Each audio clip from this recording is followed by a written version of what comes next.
meio que identificar o que você acha, agir de acordo, os milagres acontecem, mas não é porque é milagre de verdade.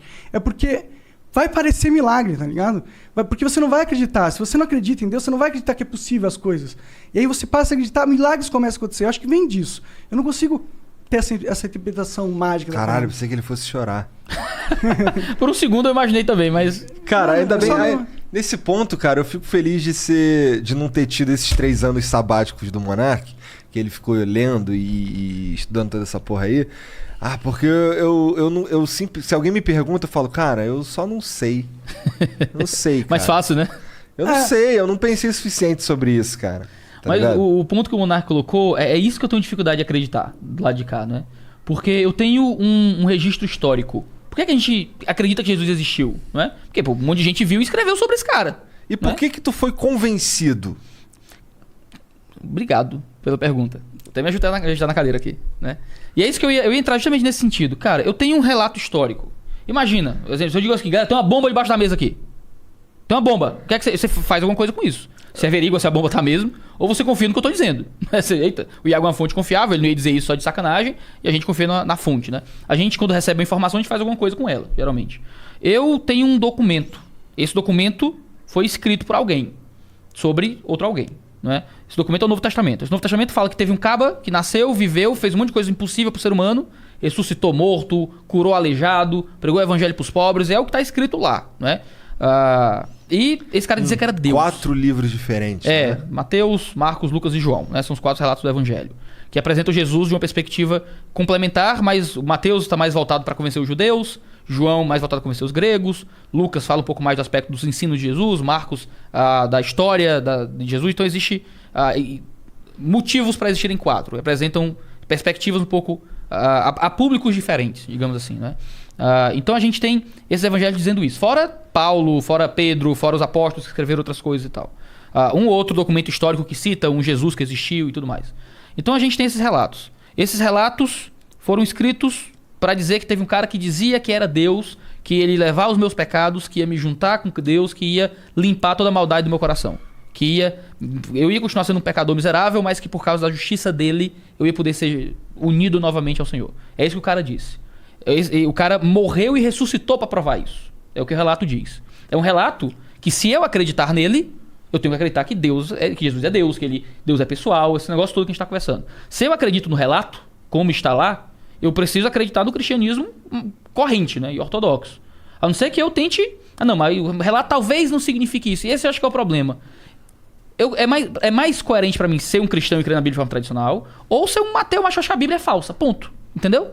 Tentar olhar pra Bíblia e dizer, não... Ou então pode ter o meio do caminho? Então, o meio do caminho pode ser... Eu acho que a Bíblia é valiosa. Eu acho que culturalmente ela representou uma crença de um tempo e tal, mas eu não creio nela. Também é uma possibilidade. Tentar reinterpretar a Bíblia para significar alguma outra coisa diferente, um Jesus que na verdade era, mas não era... Isso é usar o texto como quiser. Eu acho que isso a gente não consegue fazer de uma forma que respeite o texto e a arte da interpretação. Mas a gente lendo a Bíblia, a gente... modernamente agora vendo, a gente consegue perceber que tem muita coisa ali que não é literal. Por exemplo, sim. A própria parte do...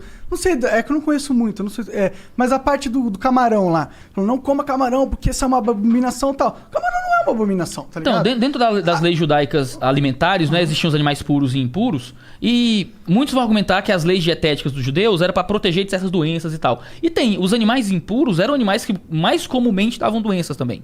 Mas é porque você acha que isso é uma coincidência? Então, a lei mosaica, ela tinha uma função também de criar um padrão de impureza cerimonial. O que era isso? Era para criar rituais de purificação, que eram externos, lavagem de mãos, raspar o pelo, não sei o quê. Mulher menstruada, você não encosta na mulher quando está menstruada, não pode tocar em cadáver, senão tem que fazer um ritual de purificação. E isso tinha todo um objetivo de apontar para a impureza do homem, para que os judeus entendessem, através da ritualística, que a gente estava constantemente impuro.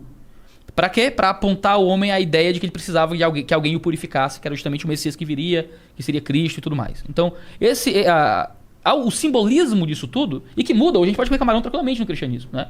Mas havia um momento histórico em que Deus cria um ambiente ritual para transmitir uma expectativa de pureza que havia de vir. Sim, mas aí tá claro que na Bíblia tem alegorias ou tem coisas que elas não necessariamente estão ali por um propósito literal.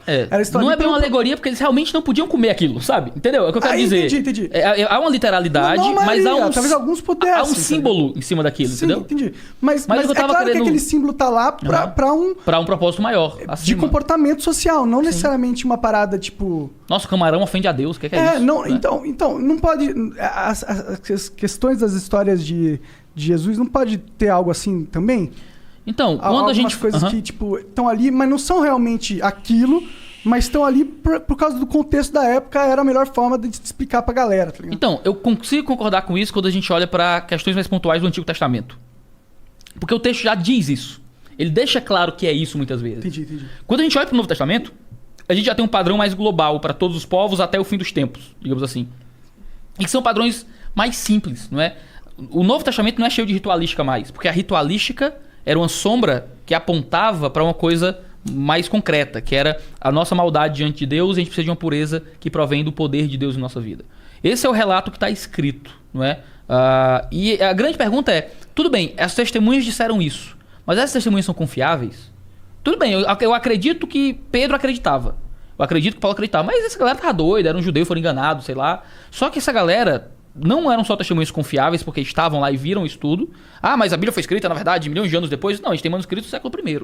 Né? E o cara dizia que era Paulo. Isso era entregue nas igrejas e era transmitido entre as igrejas. Havia várias testemunhas para dizer que aquela carta era de verdade, daquele personagem. O processo de formação do cânon do Novo Testamento foi isso. Foi as igrejas dizendo, não, tem essa carta de Paulo aqui, que todo mundo aqui conhece, Paulo mandou, tá aqui a assinatura de Paulo, e só fizeram juntar essas cartas. Mas você acredita nessa verificação burocrática da igreja? Então, você não acredita que tem um telefone sem fio do caralho?